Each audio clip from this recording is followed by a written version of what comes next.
What's up, everyone? So I'm gonna make a quick video highlighting the biggest mistakes I make in online poker tournaments. I have some bullet points here that just kind of help me kind of organize my thoughts on this. I think that when you play poker tournaments, there's a lot of things going on that you have to take into account for every decision that you make. So if you're early in a tournament, you're going to play one way. If you're deep in a tournament, close to a bubble where, let's say, the final 27 people get paid out and there's 30 people left, you're going to have to play a completely different way. So one of the biggest mistakes I make is when the dynamic changes in a tournament. So my first bullet point is maybe somebody to your left picks up a lot of chips and you got a big stack to your left, and maybe you're a loose aggressive player or an aggressive player in general, and you might have to tighten up your play and change it up just because this guy's to your left and he's going to start maybe making some plays on you, raising you. And if he has a big stack and he has you covered, particularly if you're close to a money bubble, you have to act accordingly. Um, the second bullet point, I just have losing chips. So I'm just going to speak on that. So what I mean by that is obviously you're going to be going up and down with your chip count, but if you're like a really big stack at your table and maybe you're playing a lot of hands, you're raising as much as you can, you're kind of taking advantage of the shorter stacks. And if you end up losing a big pot, you have to stop and think and reevaluate everything in the scenario because a lot of things could change in that situation. Now you could have somebody with a bigger stack to your left and they're not going to let you do the same things that you were getting away with doing previously. Another changing dynamic in a tournament is when blinds escalate.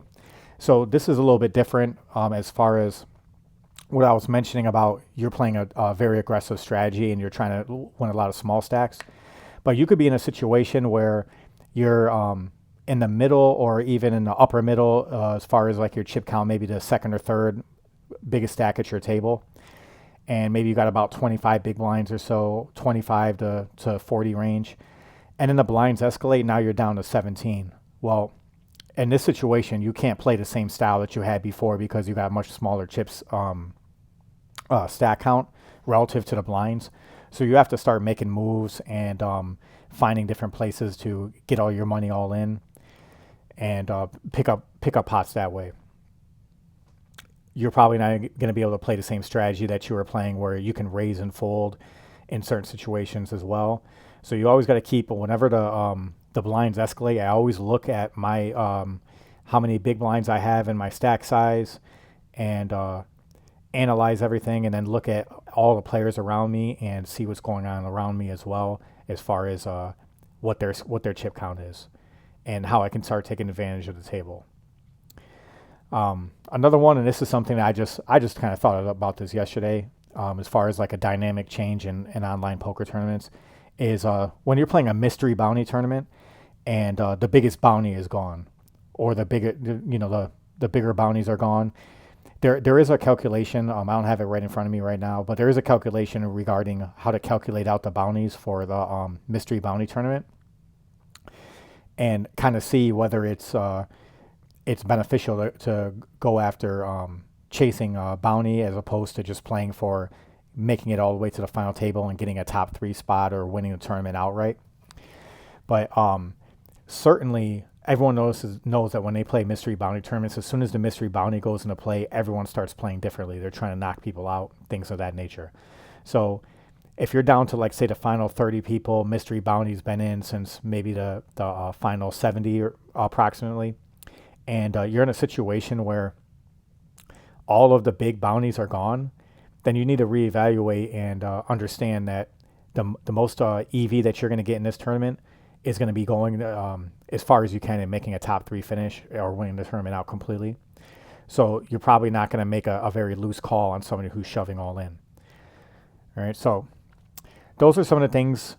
Just again, making a quick video. Some of the biggest mistakes I make in poker tournaments. I'm really highlighting online poker tournaments because there's a lot of times I'll have maybe 4 or 5, 6, 7 tournaments going at a time, and I'm not really paying attention to one table as much as I should be. So it's like something will change dramatically at that table, and I end up, before really analyzing it and making that adjustment, it starts costing me some chips. So I always recommend when you're playing multiple tournaments, every time you see on one table the blinds go up, you reevaluate, you look at everything, you look to who's to your left, where the big stacks are at, how big your stack is, what phase of the tournament you're in, and then you adjust accordingly. So this is something you should be doing almost like every single hand, but definitely like when the blinds go up and something big changes in the tournament. All right, so it's pretty much the video right there. Just wanted to highlight some of the mistakes I make playing poker tournaments.